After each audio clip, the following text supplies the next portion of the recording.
গতকাল সন্ধ্যার সময় চলে গিয়েছিলাম ফুচকা খেতে। আমরা এই মামার কাছে বিগত 5-6 বছর যাবৎ ফুচকা খাচ্ছি। তো ওনার ফুচকার কোয়ালিটি অনেক ভালো, মানে অনেক মজার ফুচকা বানায় উনি। তো এই ফার্স্ট হচ্ছে দই ফুচকা ট্রাই করছি। এতদিন দই ফুচকা ছিল না ওনার কাছে, তো নতুন করে উনি দই ফুচকা অ্যাড করেছে। তো এটাও অনেক বেশি মজার ছিল। এক প্লেট 100 টাকা করে ছিল। তো এখানে অনেকগুলা ফুচকা দিয়েছে কিন্তু। তো সকালবেলা আমি বারান্দায় চলে আসলাম, প্রত্যেক দিনের মতো একটু ভিডিও করে নিচ্ছি। পাখির কিচিরমিচির ডাক শুনছি আর চারপাশে মিষ্টি রোদ, কি সুন্দর লাগছে দেখতে। তো কিছুক্ষণ বারান্দায় থাকার পরে এখন আমি চলে গিয়েছিলাম নাস্তা খেতে। আজকে আমি পাউরুটি দিয়ে মুরগির মাংস দিয়ে খেয়ে নিচ্ছি। তারপর চা খেয়ে নিয়েছি, বাচ্চাদেরকেও খাইয়ে দিয়েছি। তারপর এখানে একটু চকলেট আইসক্রিম বানাবো, এই জন্য চকলেট আইসক্রিমের জন্য তো অবশ্যই চকলেট গানাশ লাগবে, তো সেটা রেডি করে নিচ্ছিলাম। তারপর এখানে দুধ দিয়েছি আর দিয়ে দিলাম চিনি আর দিয়ে দিয়েছি কোকো পাউডার। এটার আমি ফুল রেসিপিটাই আমি শেয়ার করব অন্য একটি ভিডিওতে, এই জন্য আমি আপনাদেরকে পুরো রেসিপিটা আমি এখানে দেখাইনি। তো এই যে চকলেট গানাশটা রেডি হয়ে গিয়েছে আর আমি কিছুক্ষণ পরেই হচ্ছে চকলেট আইসক্রিমটা বানিয়ে নিব। এটা ঠান্ডা হয়ে গেলে, এই আইসক্রিমের মধ্যে গরম গরম চকলেট গানাশ দেওয়া যায় না। তারপর এখানে আমি দুপুরে রান্নাটা বসিয়ে দিয়েছি। এখানে আমি চিংড়ি মাছ দিয়ে ঝিঙে রান্না করব আজকে। ঝিঙে কে কে পছন্দ করেন? আমি অনেক দিন পরে আজকে ঝিঙে পেয়েছি, নিয়ে এসেছি। তো ঝিঙে মাঝে মাঝেই খাওয়া হতো, অনেক দিন পরেই খাচ্ছি এবার। তারপরে এই যে আমি ঝিঙ্গাগুলো কেটে সুন্দর মতো ধুয়ে আগে রেখে দিয়েছিলাম আর চিংড়ি মাছ দিয়ে রান্না করছি।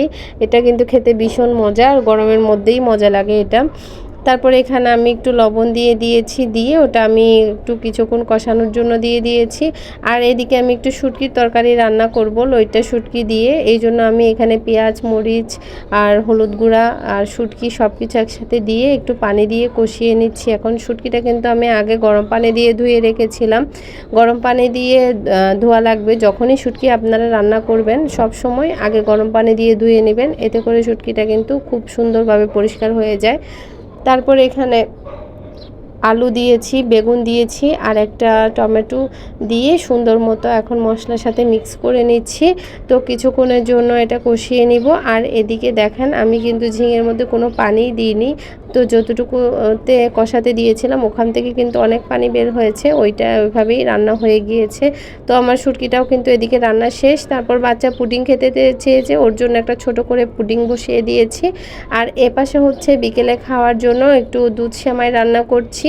তো এটা কিন্তু ওই যে কুলসন সেমাই আমরা যেটা বলি সেটাই, 1 প্যাকেট নিয়ে এসেছিলাম। তো সেটা এখন আগে একটু ঘিয়ের সাথে ভালো করে একটু ভেজে নিচ্ছি এপিট ওপিট করে। তো ভাজা হয়ে গেলে তারপর এখানে দুধ, চিনি তার সব কিছু অ্যাড করব। এটাতে কিন্তু যত বেশি দুধ আর ঘি দেওয়া যাবে ততই কিন্তু এটা খেতে অনেক বেশি মজা লাগবে। তো এখানে আমি আগে একটু ঘিয়ের সাথে ভেজে নিয়েছি। তারপর এখানে আমি অনেক দুধ অ্যাড করেছি। 1 প্যাকেট সেমাইয়ের জন্য আমি প্রায় 1 লিটারের মতো দুধ দিয়েছি। দিয়ে এখন সাথে চিনিও অ্যাড করে দিয়েছি। দিয়ে এখন সুন্দর মতো নেড়ে চেড়ে আমি সেমাইটা রান্না করে নিচ্ছি। তারপর এখানে আমি দিয়ে দিচ্ছি কিছুটা কিশমিশ, আপনারা চাইলে বাদামও অ্যাড করতে পারেন। তারপর এখন দিয়ে ভালো করে আমি আরেকটু নেড়ে চেড়ে দিচ্ছি। আমি সেমাইতে বাদাম দিলে আমার বাচ্চারা সুন্দর মতো বাদামগুলো তুলে একপাশে রেখে দেয়, এই জন্য আমি সেমাইতে বাদাম দিলাম না। তো আমার মাঝে মধ্যে কিন্তু বাদাম দিলে কিন্তু খেতে অনেক বেশি মজা লাগে, ওটা দাঁতে লাগলে আরও বেশি ভালো লাগে। তো আপনারা চাইলে দিতে পারেন। তারপর এখানে আমি অনেকগুলো ঘি দিয়ে দিচ্ছি, 2-3 টেবিল চামচের মতো। এতে করে ফ্লেভারটা অনেক বেশি সুন্দর আসবে আর খেতেও ভালো লাগবে। তারপরে এই যে এখানে পুডিংটাও হয়ে গিয়েছে। তো আজকের ভিডিওটা এ পর্যন্তই। কেমন লেগেছে অবশ্যই জানাবেন আর আপনাদের ফ্রেন্ডস এন্ড ফ্যামিলির সাথে ভিডিওগুলো শেয়ার করবেন।